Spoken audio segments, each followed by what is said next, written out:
दोस्तों सभी किसानों के लिए बड़ी खुशखबरी। यूपी सरकार ने किसान राहत सहायता योजना को शुरू कर दिया है दोस्तों। इसमें अगर आप रजिस्ट्रेशन करते हो तो सरकार आपको देगी 50,000 रुपये का फायदा। जी हाँ, तो कैसे आप रजिस्ट्रेशन कर पाओगे जिससे आपको राहत मिल सके और लाभ मिल सके, चलिए शुरू करते हैं। सबसे पहले आपको मोबाइल का फिर लैपटॉप का एक ब्राउजर को ओपन कर लेना है। अब यहाँ पर आपको लिखना पड़ेगा EMIUP online.in, इतना लिख लेना है, सर्च करना है। अब जैसे आप सर्च करोगे तो जो गवर्नमेंट की ऑफिशियल वेबसाइट है दोस्तों, मुख्यमंत्री राहत सहायता योजना की यानी मुख्यमंत्री लघु योजना की ऑफिशियल वेबसाइट खुल के आ जाएगी। कुछ सेकेंड तक इंतजार करना है बस। अब इस तरीके से पेज खुल जाएगा। अब इसी पोर्टल से आपको ऑनलाइन करना पड़ेगा। अब इसके लिए यहाँ पे जो ऑप्शन आ रहा है थ्री डॉट का, इस थ्री डॉट पर आपको क्लिक करना है। अब यहाँ पे क्लिक करोगे तो जो ऑप्शन देखिए यहाँ पे आ रहा है आवेदक यूजर का, इस आवेदक यूजर पे क्लिक करना है। अब देखिए यहाँ पे जो ऑप्शन आ रहा है नया आवेदन का, इस नया आवेदन पे क्लिक करना है। तरीके से पेज देखिए दोस्तों खुल के आ जाएगा। पहले यहाँ से अकाउंट को क्रिएट करना पड़ेगा, फिर जाके आपका काम डन होगा। तो सबसे पहले जिनके नाम से आपको इस स्कीम में आवेदन करना है उनका यहाँ पे नाम देना पड़ेगा, उनकी आधार कार्ड संख्या पे देना पड़ेगा। फिर यहाँ पे उनका आधार नंबर दोबारा कंफर्म करना पड़ेगा। जो आधार नंबर यहाँ पे डालोगे वो आधार नंबर दोबारा देना पड़ेगा यहाँ पे। फिर यहाँ पे आपको अपना मोबाइल नंबर को डाल लेना है और यहाँ पे ईमेल आईडी डाल भी सकते हो, तो आप इसे ऐसे छोड़ दीजिए। फिर नीचे यहाँ पर आपको अपने मन मुताबिक पासवर्ड को बनाना पड़ेगा। पासवर्ड किस तरीके का होना चाहिए देखिए, मैं डिस्प्ले पर एग्जांपल दिखा रहा हूँ। आपका नाम और आगे @ वगैरह लगा सकते हो, जो भी फिर गिनती लिखना चाहो गिनती रख सकते हो। दोबारा पासवर्ड को यहाँ पे कंफर्म करना पड़ेगा। अब नीचे यहाँ पर आपको डेट ऑफ बर्थ देनी पड़ेगी। अब देखिए यहाँ पे नीचे आओगे तो यहाँ पे देखिए जो कैप्चा आ रहा है, इस कैप्चा को यहाँ पे देना है और खाता बनाए पर क्लिक करना है। फिर यहाँ पर आपको आवेदक यूजर पे दोबारा क्लिक करना है। अब जो ऑप्शन देखिए आ रहा है आवेदक लॉगिन का, इस आवेदक लॉगिन पर आपको क्लिक करना है अकाउंट क्रिएट करने के बाद। अब देखिए यहाँ पे आवेदक लॉगिन का पेज खुल के आ चुका है। यहाँ पर आपको अपना आधार नंबर देना पड़ेगा और यहाँ पर आप मोबाइल नंबर दे भी सकते हो। और उसके बाद यहाँ पर आपको फिर या तो पासवर्ड को देना पड़ेगा, मोबाइल नंबर दे दो, पासवर्ड दे दो, बात बराबर है।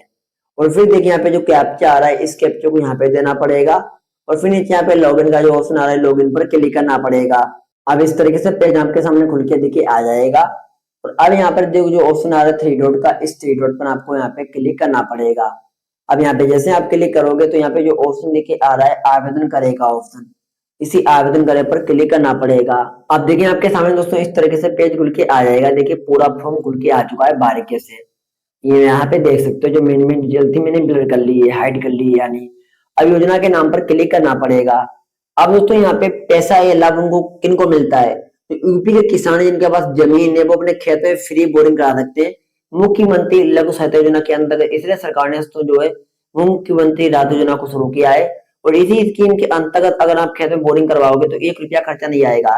लेकिन अगर आप अपने पास से बोरिंग करवाओगे खेत में तो उसमें तक करीबन दोस्तों अगर नॉर्मल बोरिंग करवाओगे फिर भी तकरीबन 40 से 50,000 रुपया खर्चा आएगा, तब जाकर बोरिंग होगी। तो महंगाई हो चुकी है, आपको पता होगा, इतना तो पैसा लग ही जाता है।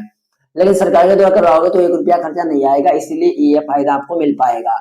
तो यहाँ से कौन सी बोरिंग कराना है, उतली वाली या फिर माध्यमिक गहरी वाली या फिर गहरी नलकूप। तो मुझे तो करवाना है गहरी नलकूप, तो मैं गहरी नलकूप पर यहाँ पे क्लिक करूंगा। यहाँ पर आपका नाम दिख जाएगा। फिर यहाँ पर आपको अपने पिताजी का नाम को देना पड़ेगा।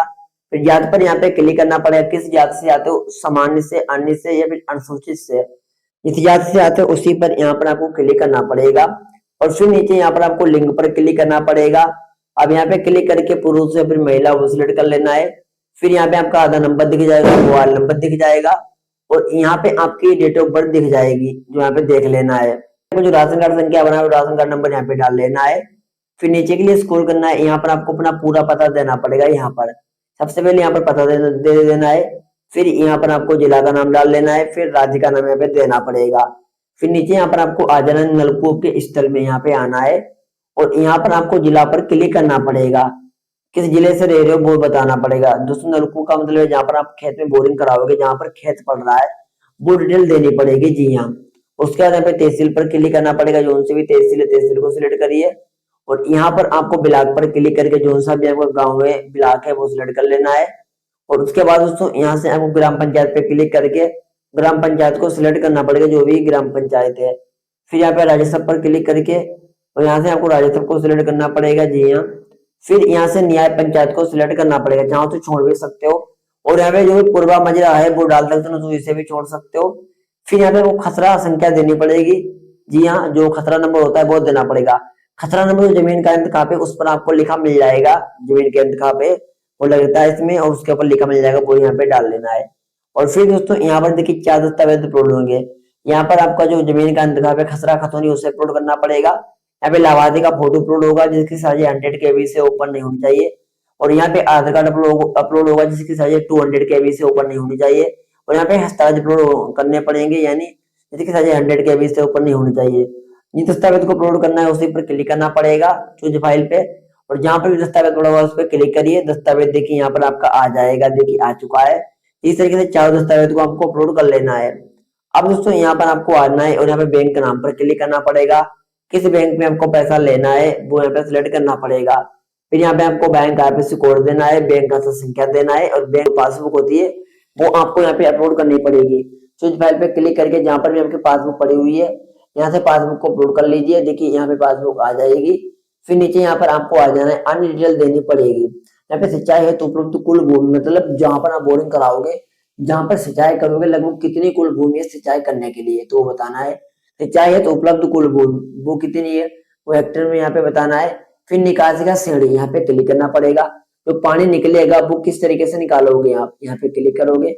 लघु कृषक किसान हो, सीमांत कृषक किसान में भी दोनों में आ रहे हो, आप इस पे क्लिक करिए आराम से। और फिर यहाँ पे आपको नीचे बोरिंग की जल निकासी इस पे क्लिक करना है। किस तरीके से, सोलर पैनल वाली है तो यहाँ पे, विद्युत वाली है तो यहाँ पे क्लिक क्लिक करो, अन्य पे है तो अन्य पे क्लिक करो। जैसे मुझे नॉर्मल बोरिंग करवाना है, अन्य वाली है तो वो मैंने क्लिक किया। अब यहाँ पे एचडीपी पाइप यहाँ पे क्लिक करना है। और यहाँ से तो जो है पाइप जो होती है 110 mm 4 इंची वाली, ए वाली डलवा सकते हो, चाहो तो ए वाली डलवा सकते हो। जैसे मुझे 110 mm 4 इंच वाली पाइप से बोरिंग करवाना तो मैंने यहाँ पे क्लिक कर दिया।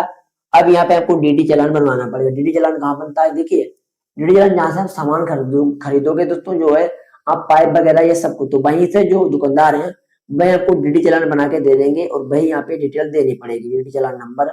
आगे यहाँ पे कब डीडी चालान बना था वो डेट देनी पड़ेगी।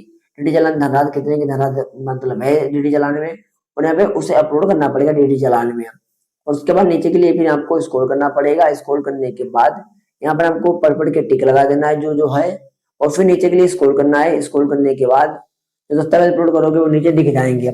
और अब यहाँ पे सेव पर क्लिक करना है। सेव पर उसको क्लिक करते ही जो है आपकी स्कीम अप्लाई हो जाएगी। अप्लाई हो जाने के बाद थोड़े समय तक आपको इंतजार करना पड़ेगा, फिर आपका सब्सिडी सहित पैसा आपके अकाउंट में आ जाएगा और आप कहते हैं फ्री बोरिंग हो पाएगी। अप्लाई करने के बाद जो ठेकेदार हैं आपके यहाँ के, जो फ्री बोरिंग लोगों के खेत में कर रहे हैं, वो आपसे संपर्क करेंगे आपके नंबर पर, और फिर आपसे कॉन्टेक्ट किया जाएगा, और फिर आपके खेत में फ्री बोरिंग होना शुरू हो जाएगा।